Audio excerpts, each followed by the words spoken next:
বিশ্বনবী পাগলের মতো একবার হাউজে কাসারে যাবেন, একবার সিরাতে যাবেন, একবার পুলসিরাতের দিকে, একবার হাউজে কাউসারের দিকে পাগলের মতো দৌড়াতে থাকবেন।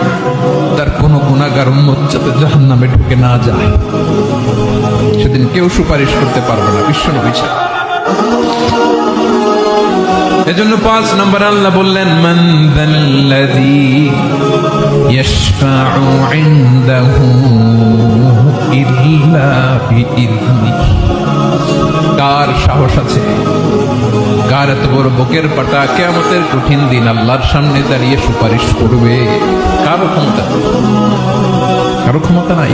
বিশ্বনবী সেদিন সিজদায় পড়ে উম্মতের জন্য কাঁদবেন, সবাই কাঁদবে, নফসি নফসি, আল্লাহ আমারে বাঁচাও, আল্লাহ আমারে বাঁচাও। বিশ্বনবী বলবেন, উম্মতি উম্মতি।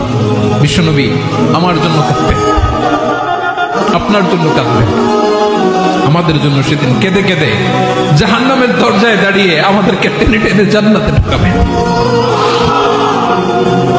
এজন্য এই বিশ্বনবীর ভালোবাসা যেন আমাদের হৃদয়ে ভরপুর থাকে। আমার ভাইয়েরা, প্রতি শুক্রবার বিশ্বনবীর উপরে বেশি বেশি যেন আমরা দুরূদ পড়ি। আমরা যখন বিশ্বনবীর সালাম দেই, দুরূদ পড়ি,